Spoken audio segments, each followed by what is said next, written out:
আমার নির্বাচনী এলাকা আশুগঞ্জে জিয়া ফার্টিলাইজার যে ফ্যাক্টরিটা আছে, কারখানা আছে, সেটা বহুদিন ধরে বন্ধ। মাননীয় স্পিকার, রুমিন ফারহানা, ব্রাহ্মণবাড়িয়া, প্রশ্ন করতে পারেন। মাননীয় স্পিকার, আপনাকে ধন্যবাদ। মাননীয় স্পিকার, বেসরকারিভাবে নন ইউরিয়া সার আমদানি ২৬-২৭ অর্থ বছর থেকে আর করা হবে না বলে সিদ্ধান্ত নেওয়া হয়েছে। মাননীয় স্পিকার, তার মানে যে নন ইউরিয়া সার আমাদের মজুদে আছে সেটা এই বড় মৌসুমের যে 2 মাস বাকি তার মধ্যে শেষ হয়ে যাবে, কিন্তু এরপরে সারের যোগানটা কোথা থেকে হবে এই ব্যাপারে যদি মাননীয় কৃষিমন্ত্রী কিছু বলতেন। এবং আমার নির্বাচনী এলাকা আশুগঞ্জে জিয়া ফার্টিলাইজার যে ফ্যাক্টরিটা আছে, কারখানা আছে, সেটা বহুদিন ধরে বন্ধ। মাননীয় স্পিকার, সেটা চালুর ব্যাপারে কোনো উদ্যোগ নেওয়া হবে কিনা? ধন্যবাদ। মাননীয় মন্ত্রী। ধন্যবাদ মাননীয় স্পিকার, ধন্যবাদ আপনার মাননীয় সংসদ সদস্যকে আপনার মাধ্যমে ধন্যবাদ জানাচ্ছি। মাননীয় স্পিকার, মাননীয় সংসদ সদস্য যেই বক্তব্য দিয়েছেন আমাদের সারের ব্যাপারে,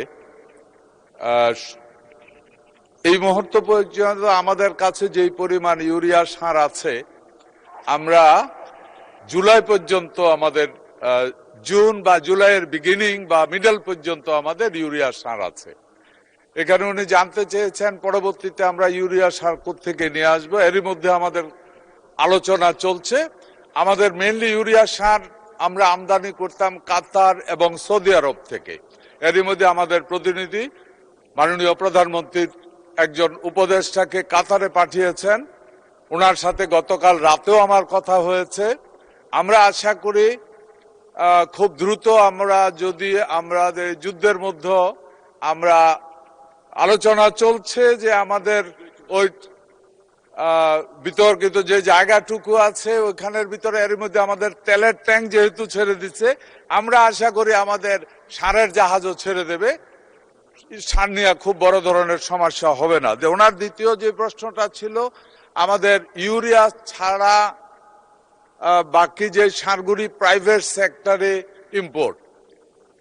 মাননীয় স্পিকার, আমি জাস্ট গত 1 মাস আমি এই দায়িত্ব নিয়েছি, এর মধ্যে সারটা নিয়ে আমি একটু ঘাটাঘাটি করেছি।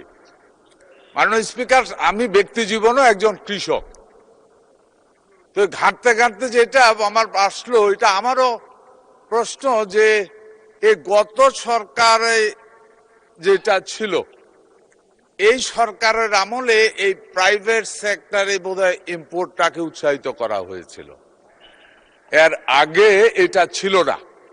এটা G2G ইম্পোর্ট হতো এবং আমাদের গভর্নমেন্টের এগ্রিকালচার রিলেটেড ডিপার্টমেন্টগুলি ইম্পোর্ট করত। এ ব্যাপারে আজকেও আমাদের কথা হয়েছে, আমরা আশা করছি এ ব্যাপারে আমরা আলোচনা করব।